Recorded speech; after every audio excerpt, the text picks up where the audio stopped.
The night sky is a tapestry of quiet light, an ancient story written in distant fire.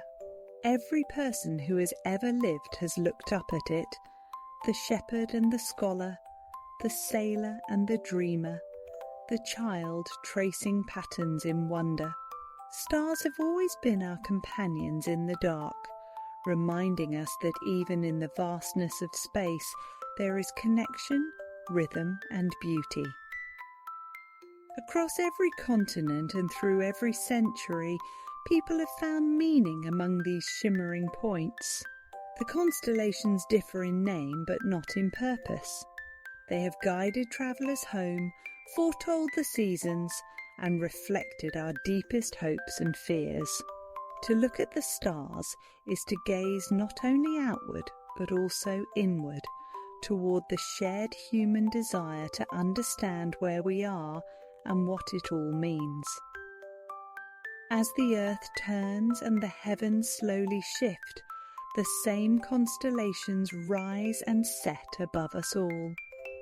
Tonight, their light reaches across millennia to touch the quiet moment of your own breath. Settle in and let the journey begin. A voyage through cultures and centuries, through myths and maps, beneath the eternal whispering sky.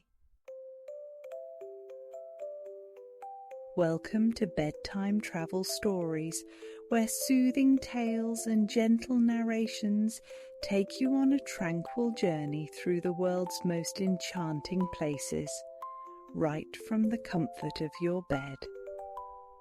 Unwind and travel with us as we explore the globe one story at a time, helping you relax and drift into a peaceful sleep. When the night sky clears and winter air sharpens the stars to diamonds, Orion stands at the heart of heaven's great display. His shape is unmistakable, a broad figure marked by 3 bright stars forming a perfect gleaming belt.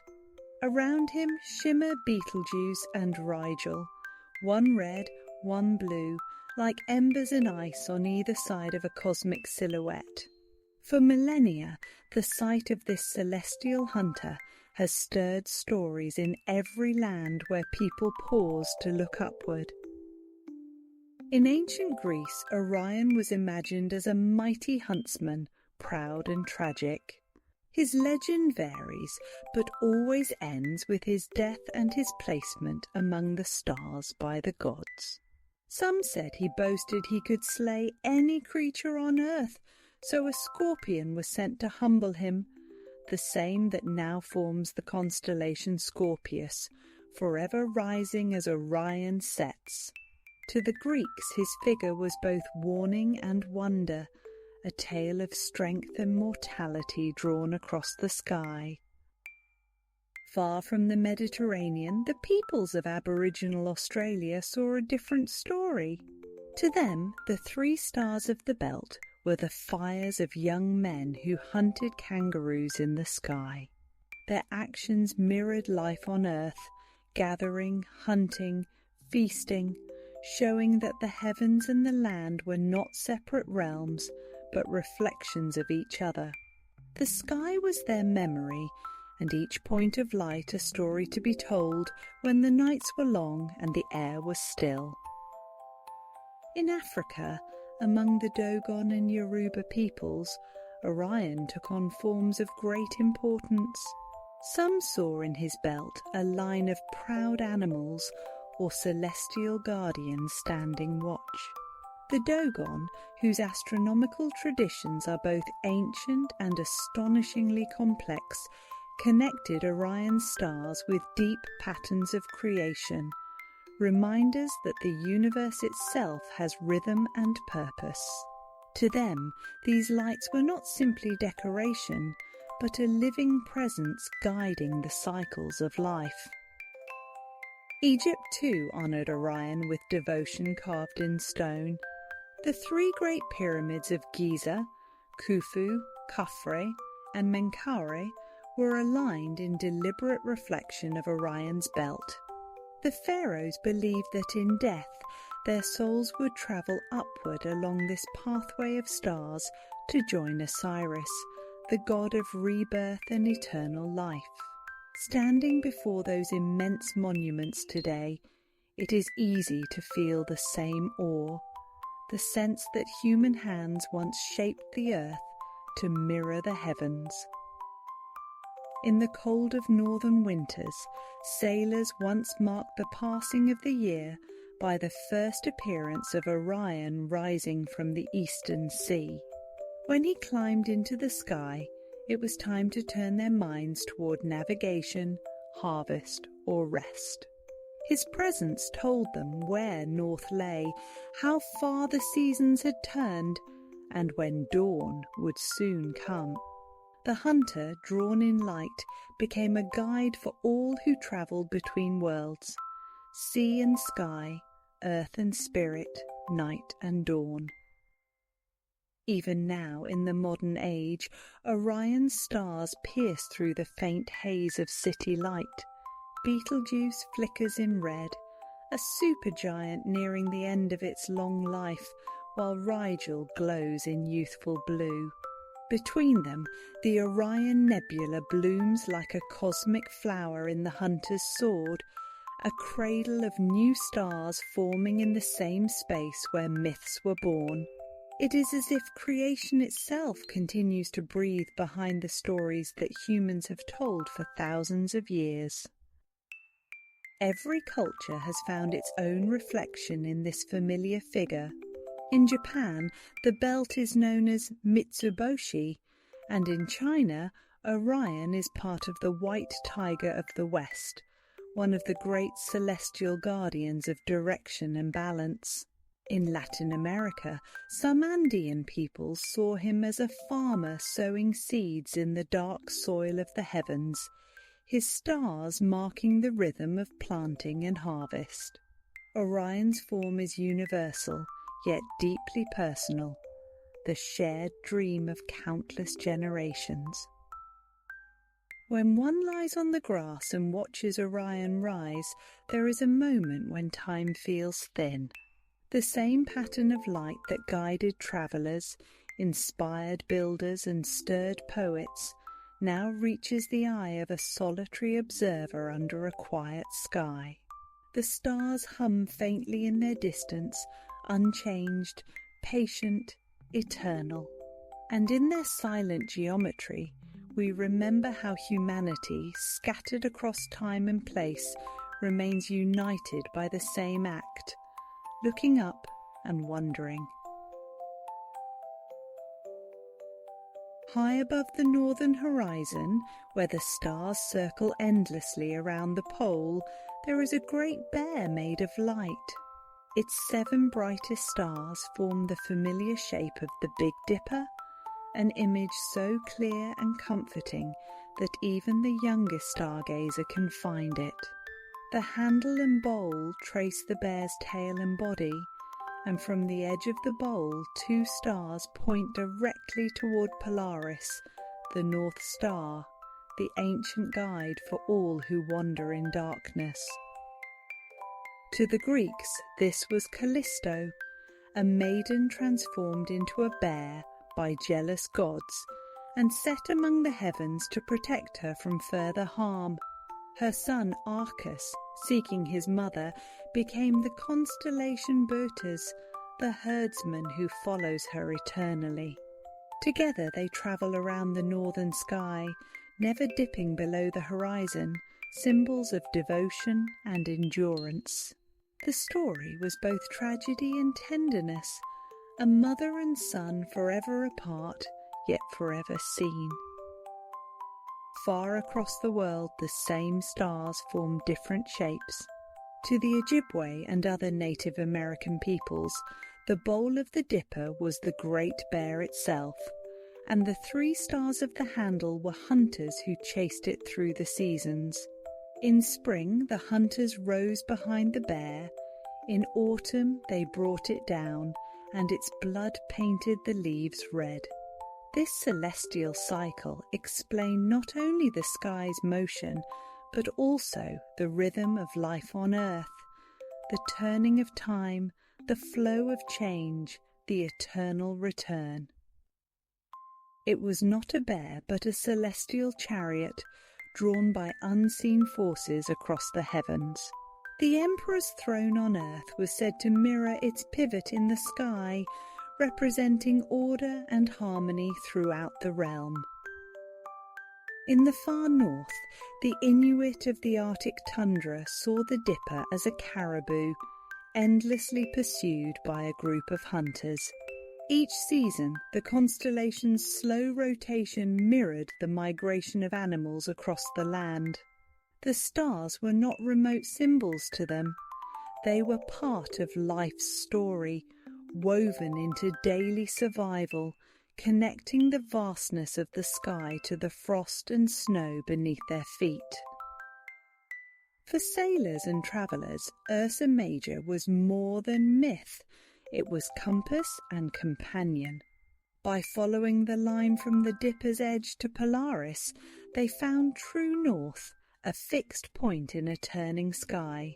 Before maps or satellites, it guided caravans through deserts, ships across oceans, and wanderers through wilderness. The bear's patient circuit above the world reminded humanity that even in motion there can be constancy. In medieval Europe, the constellation became the wain or wagon, its slow circle around the pole thought to pull the heavens along behind it. Poets described it as the cosmic wheel, grinding the hours into days, the seasons into years. Its shape appeared on coins, manuscripts, and navigational charts, a practical guide turned sacred emblem of direction and fate. Even today, in the deep winter silence, Ursa Major stands sentinel above snow-covered forests and icy lakes. Campfires flicker below, their smoke curling upward toward the same sky watched by ancestors long gone. Children still trace the Dipper's shape and follow its pointer stars to find the North Star, as their grandparents once taught them. In that moment, something ancient stirs, the understanding that the heavens, vast as they are, have always been a friend to those who look up. And as the Great Bear makes its endless turn, light gliding across the roof of the world, it whispers an ageless comfort, that though we move through changing seasons, there is always something steady above, guiding us home through the dark. Far from the northern lands where Ursa Major circles the pole, a different constellation reigns supreme, smaller, fainter, but equally beloved. The Southern Cross, or crux, shines over the southern half of the world, its 4 bright points forming a perfect cross tilted against the Milky Way. It may not be large, yet its presence carries immense meaning. For centuries, travellers across the southern seas and deserts have lifted their eyes to it for guidance, knowing that where the cross stands, true south lies beyond its tip. To the indigenous peoples of Australia, these stars are among the most sacred in the sky. The errant and other central desert groups see in them the footprint of a great celestial being, or the head of an emu whose body stretches along the Milky Way. The cross is not just an arrangement of stars, but a living spirit connected to land, story, and ancestry. Its seasonal rise marked times for ceremony, renewal, and migration, an unbroken bond between earth and sky. Across the Pacific, the Polynesian navigators who sailed vast distances between islands also knew the Southern Cross intimately. Long before compasses, they memorized the positions of stars, using them as waypoints to guide canoes across the world's largest ocean. The cross, appearing low in the sky, helped them find direction in the night. Its relationship with other constellations formed part of their mental maps, a celestial chart carried not on parchment, but in memory and song. In South America, the Inca called the constellation Chacana, the great bridge or ladder between heaven and earth. To them, the cross represented the harmony between the realms of gods, humans, and nature. It adorned temples and textiles, and its shape influenced sacred architecture in Cusco and beyond. Even today, the stepped cross of the Chacana remains a symbol of balance and spiritual connection throughout the Andes. When European explorers arrived in the southern oceans, they too were captivated by the cross. Portuguese and Spanish sailors used it to chart new worlds, and by the 17th century it had become a navigational standard for southern voyages. Its image appeared on maps and ship logs, and later on the flags of nations like Australia, New Zealand, Samoa and Brazil, a testament to its role as a symbol of identity and belonging. In modern astronomy, Crux is a small constellation, but one rich with treasures. Its brightest star, at Crux, marks the base of the cross, while the nearby Jewel Box cluster sparkles with multicoloured brilliance visible even through small telescopes. Observers in dark sky areas often describe it as one of the most beautiful sights in the heavens, a pocket of wonder hidden in the vast sweep of the Milky Way. Unlike the circumpolar stars of the north, the Southern Cross disappears for months at a time, dipping below the horizon before rising again. This rhythm adds to its mystique. When it returns to the night sky, it feels like the reappearance of an old friend, announcing the change of seasons and the continuity of the world. For those who live under its glow, it is both compass and comfort.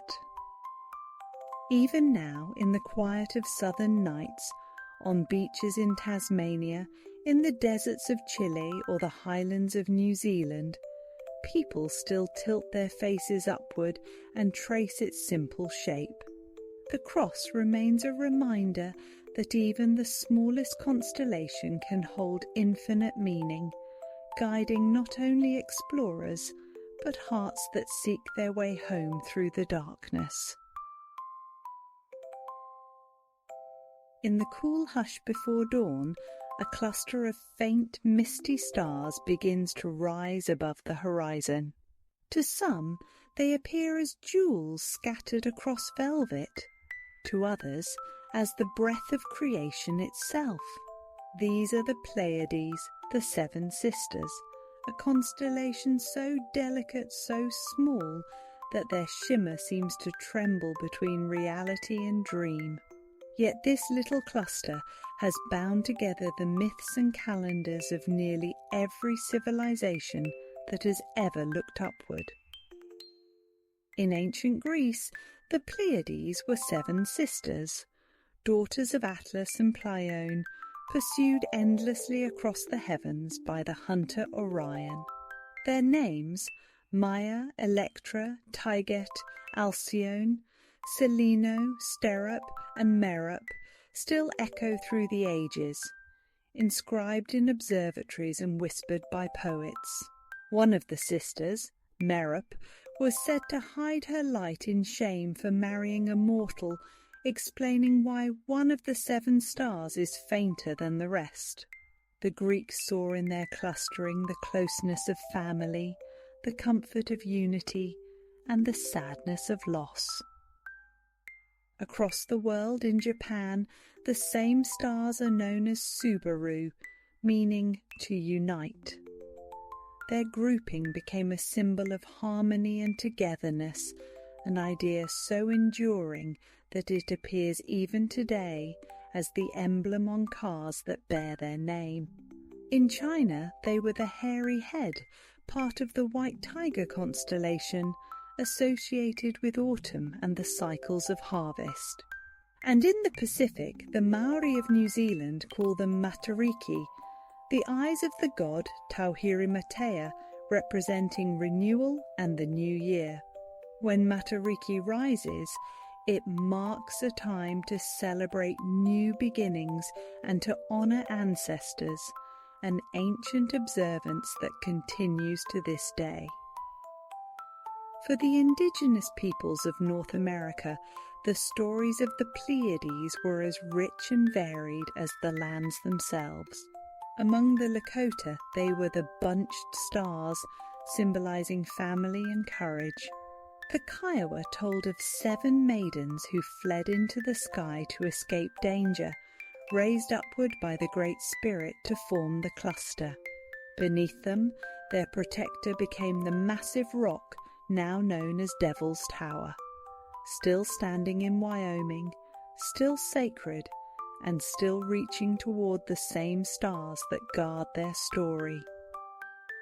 In the Andes, the Inca saw in the Pleiades a sign of the agricultural year. Their return to the night sky after weeks of absence heralded the time to plant. If the stars appeared bright and clear, the coming season promised abundance. If faint or veiled, drought might follow. The heavens were not distant or divine.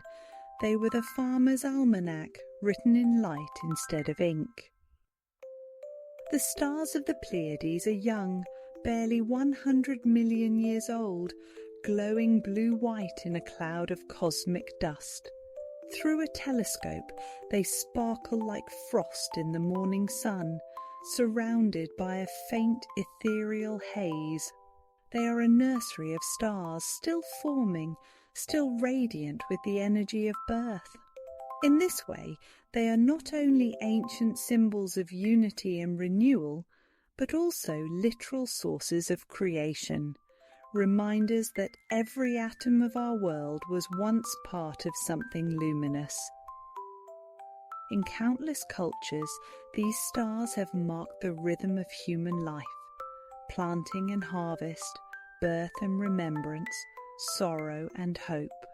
They rise together, always close, always returning, a promise of continuity in a world that endlessly changes. From mountaintops to deserts, from ships at sea to quiet backyards, the same 7 points of light have whispered to every generation that they are not alone. And so, when the 7 sisters glimmer in the pre-dawn sky, they bring with them a feeling older than memory, a sense that the universe itself holds family, connection, and renewal in its heart. To gaze upon them is to remember that even the smallest cluster of stars can carry the greatest stories of belonging. Coiling silently through the northern sky, between the Great Bear and the Little Dipper, lies a dragon made of stars. It is Draco, the celestial serpent, a constellation that winds across the heavens like a thread of ancient myth. Though faint compared to its brilliant neighbours, its shape has captured imaginations for thousands of years, stretching back to a time when dragons ruled not only the Earth's stories, but its skies. In Greek mythology, Draco was Ladon, the dragon who guarded the golden apples of immortality in the garden of the Hesperides. When Hercules came to steal them as part of his 12 labours, he slew the serpent and cast it into the heavens.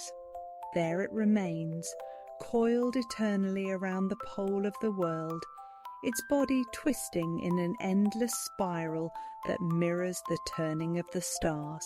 The ancients saw in Draco a symbol of vigilance, the watchful protector who never sets, who keeps eternal guard over the northern crown. In the ancient Near East, dragons were not only symbols of fear, but also of creation. The Babylonians told of Tiamat, the primordial sea serpent whose divided body formed the heavens and the earth. In this myth, chaos gave birth to order, and from destruction came the cosmos itself. Draco, winding between constellations, can still be seen as the remnant of that divine serpent, the echo of creation's first breath across the night sky. To the Chinese, the dragon held a far gentler place in the heavens.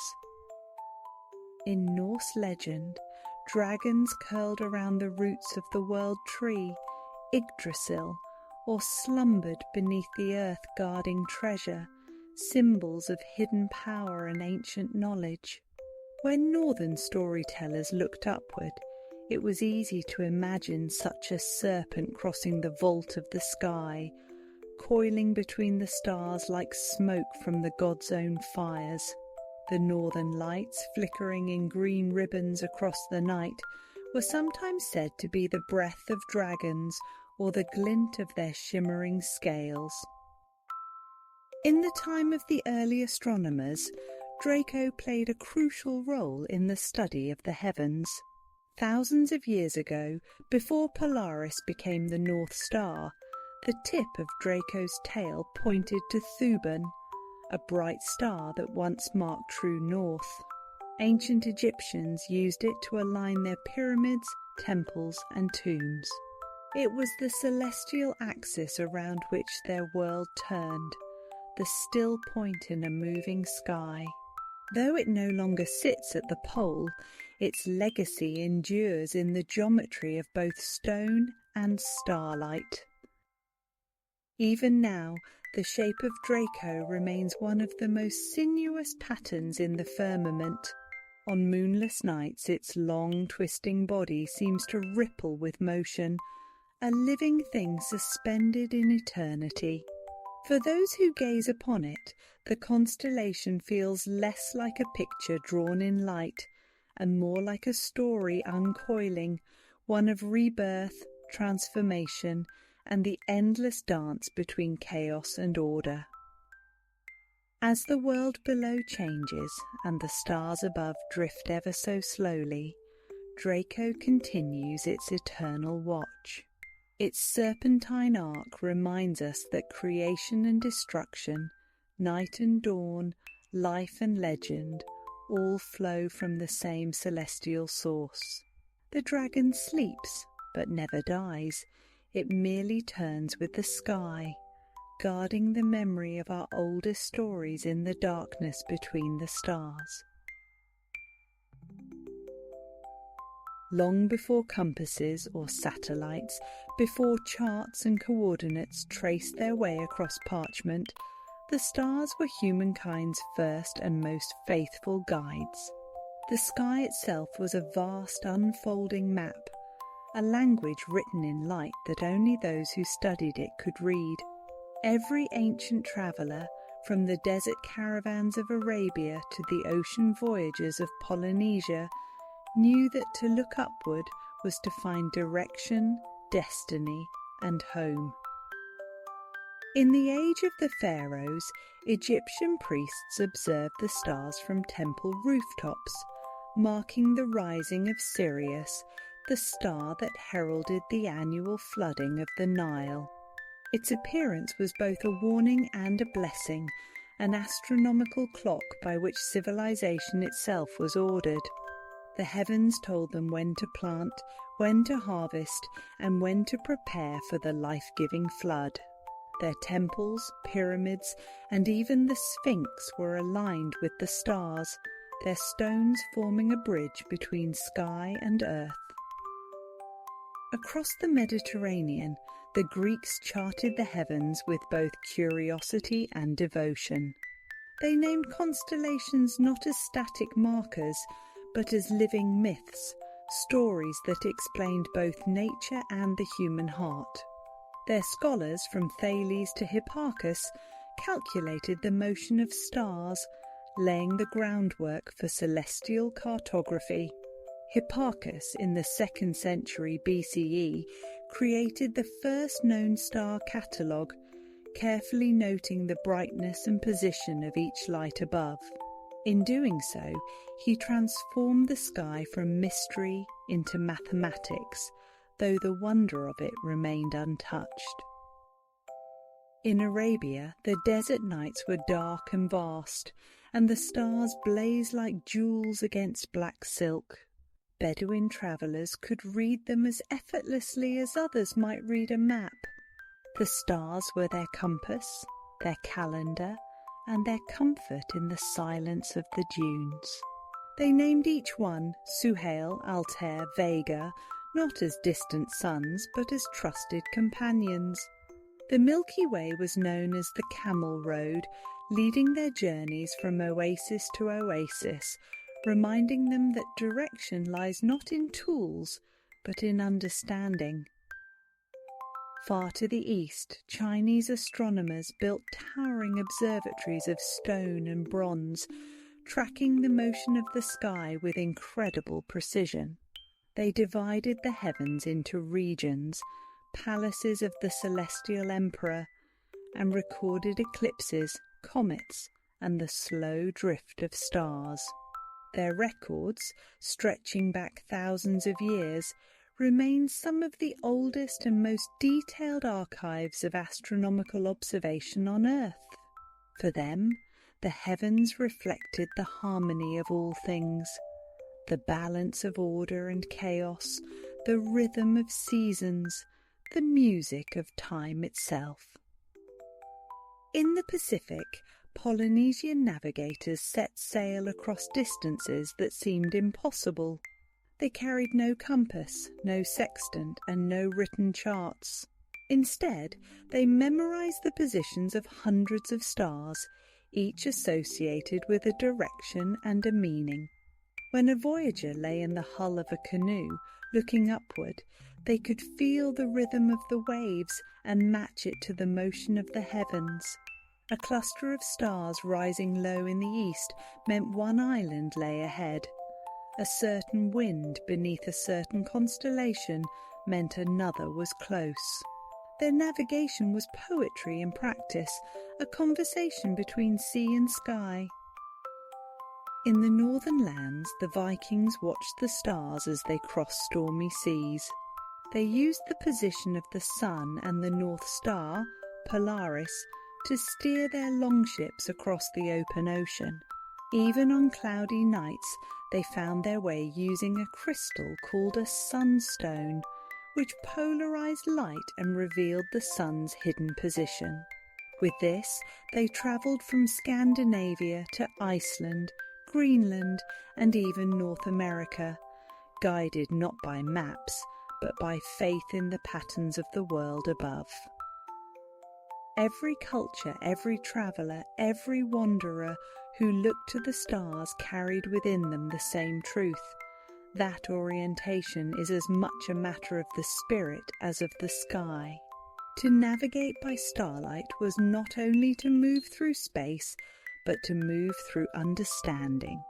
The heavens reminded humanity that the path is always present, waiting to be seen, if only one lifts their eyes.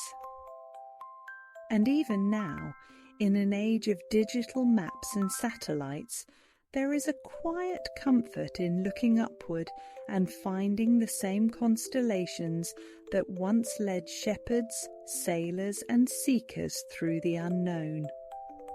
The stars do not change quickly. Their slow drift is measured in centuries, but the impulse to follow them, to let their light chart our way, is eternal. For as long as people have looked to the stars for direction, they have also looked to them for meaning. The heavens were not just a map of space, but a mirror of the soul.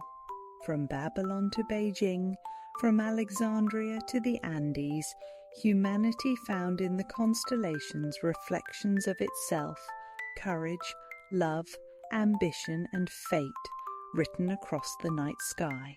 Long before telescopes, astrology was our first philosophy, an attempt to understand the pattern of the universe and our place within it.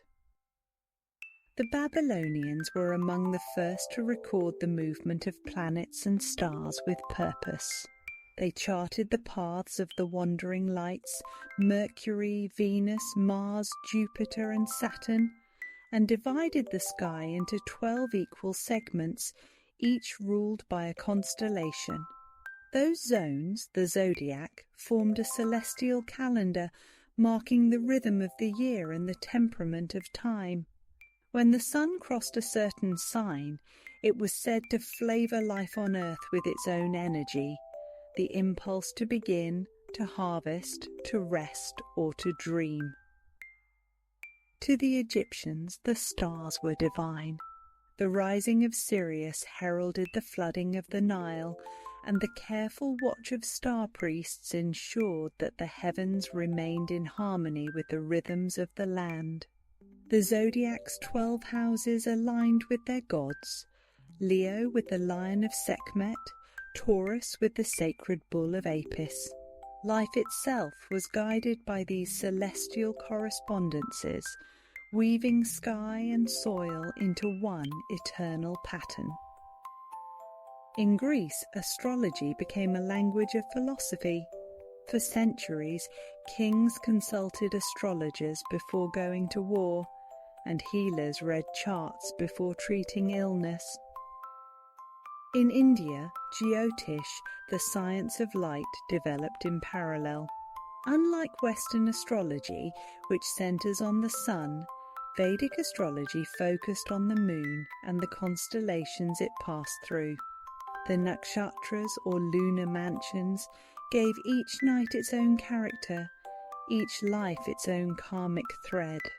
Even today, millions still turn to these charts not for fortune-telling, but for timing, choosing the right day to build, to marry, or to begin anew, guided by cycles older than civilization itself.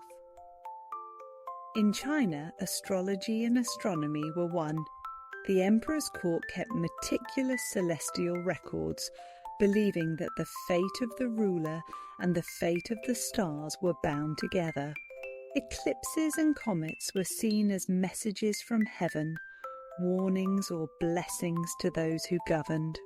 The constellations themselves differed from the West's. The sky was divided into the celestial palaces of the azure dragon, the vermilion bird, the white tiger, and the black tortoise. To watch the stars was to maintain harmony between heaven and earth. Astrology's poetry spread everywhere the human spirit reached. The Mayans read the movement of Venus as a sign of war and peace. The Persians saw Jupiter and Saturn as symbols of kingship and wisdom. The Romans used horoscopes to guide their empire, carving signs of the zodiac into mosaics, coins, and temple ceilings. Though their interpretations varied, the impulse was the same: to see meaning in the infinite, to find reflection in the eternal. Even as science later separated itself from astrology, the art of reading the stars endured. Modern astronomers measure distances in light years, yet the old constellations still form their maps. The horoscope remains a ritual of comfort, not a prediction, but a conversation with the cosmos. It reminds us that every human being, no matter how small, belongs to something vast and luminous. For all our progress, the same desire persists, to look up and find connection. Whether we believe in fate or in physics, the stars continue to whisper of patterns beyond comprehension. Astrology, in its truest form, is not about control but about wonder, the reminder that our lives, fleeting and fragile, are illuminated by the same light that has burned since time began. There is a quiet thrill that comes from looking through a telescope for the first time. The eye meets the infinite, and what was once a pinprick of light becomes a world, craters, rings, storms, and galaxies spinning far beyond the reach of imagination. Stargazing has changed from a ritual of myth to a practice of discovery, yet the emotion it stirs remains the same. Whether on a mountain peak, a rooftop, or through the lens of a space telescope, the act of looking upward continues to unite curiosity with wonder. When Galileo first turned his telescope toward Jupiter in 1610, he saw 4 small moons orbiting the planet, proof that not all things revolved around the Earth. It was a revelation that shook the very centre of human understanding. That simple tube of glass and wood opened a window that could never again be closed.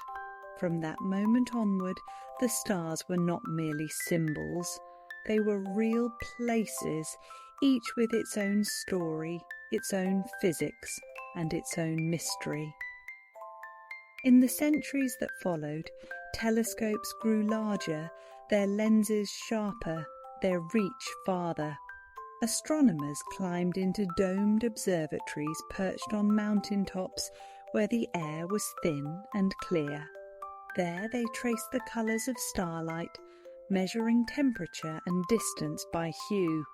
They discovered nebulae, vast clouds of dust and gas, and realised that the Milky Way was but one galaxy among countless others.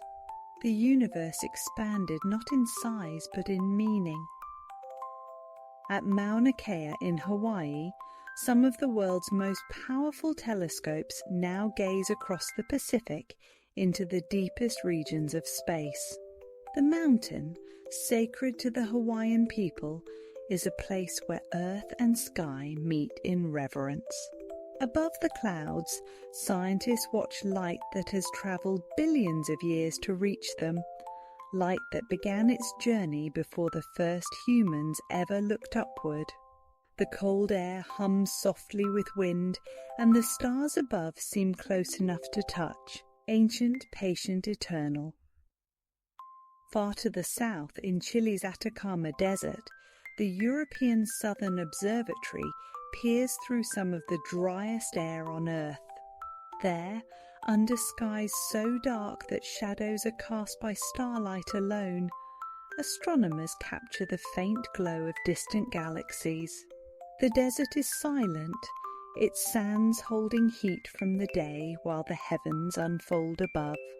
The same stars that guided shepherds and sailors now reveal secrets of creation itself, not myths, but the birthplaces of suns and worlds. And beyond our atmosphere, the Hubble Space Telescope has shown humanity the universe as never before. Its images of glowing nebulae and spiralling galaxies have become modern icons of awe. Every photograph is both scientific data and a work of art, evidence that beauty and truth are not separate pursuits, but reflections of one another. Hubble's successor, the James Webb Space Telescope, peers even deeper into time, capturing light from the earliest galaxies born after the dawn of the cosmos. Yet despite all our advances, the essence of stargazing has not changed. The same feeling that stirred the first astronomers still stirs those who lie on a quiet hillside and trace the constellations by eye. Technology has sharpened our vision, but it has not dulled our sense of wonder. The stars are no less mysterious for being measured. They are more mysterious for being real. In city parks, on balconies and in open fields, people still gather to look upward through telescopes of their own, small mirrors aimed at infinity. They whisper softly as the lens finds Saturn's rings or the moon's rugged plains, as if afraid to disturb the stillness of the night. The vastness above is humbling but also comforting. It reminds us that though we are small, we are part of something immense, something beautiful, something shared. The telescopes of today may reach far beyond anything Galileo could have imagined, but the feeling in the heart of the observer remains unchanged. To look at the stars is to glimpse eternity, not as something distant and untouchable, but as something we already belong to. Long before clocks and calendars, the stars were humanity's first keepers of time. Their rising and setting marked the passage of seasons, the rhythm of planting and harvest, the cycle of life and death. Across deserts, oceans and mountains, every civilization learned to tell time not by numbers, but by light, the dependable procession of constellations through the heavens. In their quiet revolutions, the stars taught us patience, order, and the beauty of returning patterns. To the ancient Egyptians, the sky was a vast clockwork of eternity. Each night constellations rose and fell along the horizon, just as the gods themselves cycled through creation and rebirth. The heliacal rising of Sirius, when the bright star first appeared at dawn after its absence, signalled the annual flooding of the Nile. It was not merely an astronomical event, but a promise of renewal. The river's rise brought fertile soil and the return of life. Their calendar, carved into stone and painted on temple ceilings, was a reflection of the universe's precision. Far to the east, the Chinese celestial calendar divided the heavens into intricate patterns of constellations and lunar mansions. In the Pacific, Polynesian navigators measured time by the movement of stars across the night. The constellations that guided their journeys also marked the changing seasons of wind, tide, and migration. The appearance of certain stars signalled when to fish, when to harvest coconuts, and when to set sail between islands. Time was not a line, but a circle, the returning dance of the same stars across the same sky, teaching that life itself moves in cycles of renewal. For the Mayans, the cosmos was a sacred clock of astonishing precision. They tracked the movements of the sun, moon, Venus, and countless stars to build calendars that still astonish modern scholars. The great pyramids of Chichen Itza were aligned with the equinoxes so perfectly that twice a year the shadow of a serpent appears to slither down the temple steps, a celestial performance linking architecture, astronomy, and myth. To them, time was divine order in motion, not a human invention, but a gift from the gods. In the northern world, the druids and builders of megalithic monuments read time in stone and sky alike. At Stonehenge, the rising midsummer sun aligns perfectly with the heel stone, marking the longest day of the year.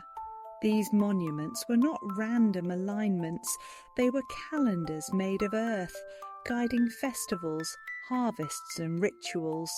As the seasons turned, light would once again touch those ancient stones, reaffirming that life's patterns are written in both earth and heaven. Even in the Arctic, where nights stretch for months and dawn can seem forever away, the stars remain steady companions. The Inuit look to the slow turning of Ursa Major, the Great Bear, as it circled the northern sky. Its never-setting motion was a comfort during endless winter, a silent assurance that the world still moved, even in darkness. The constancy of the stars became a measure not of time passing, but of endurance itself. Today, our lives are measured by seconds and satellites, yet the stars still keep their own perfect rhythm. The same constellations rise at the same times of year, just as they have for millennia. Astronomers use them to measure the rotation of Earth, the precession of its axis, and even the movement of our solar system through space. The stars are not only ancient markers of time, they are its very foundation. To step outside at night and see Orion or the Pleiades climbing once more above the horizon is to glimpse eternity repeating itself. The clock of the cosmos ticks slowly but precisely, and in its rhythm we find comfort. For all the rushing hours of human life, the stars remind us that time is not a tyrant but a companion, vast, patient, and luminous. The night sky is the oldest story we know, and yet it is still being told. Every glance upward is a continuation of that story, a conversation between the earth and the infinite. Civilizations have risen and fallen, languages have changed, and entire worlds have been discovered, yet the stars remain, whispering softly in the same ancient tongue of light. They are the patient witnesses to all that has been and all that will be.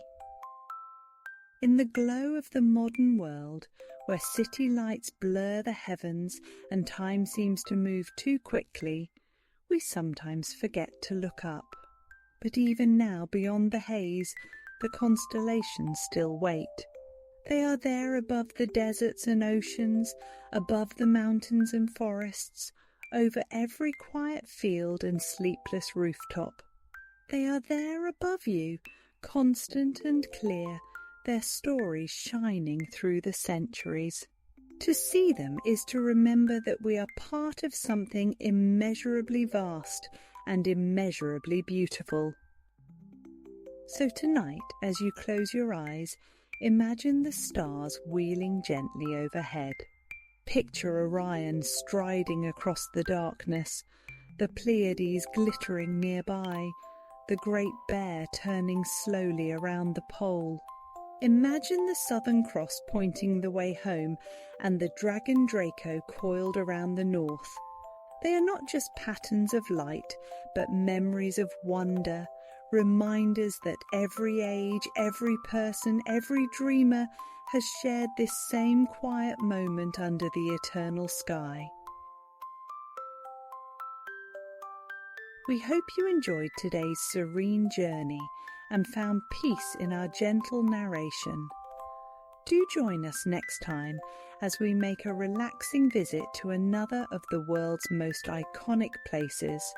Sweet dreams and safe travels until we meet again.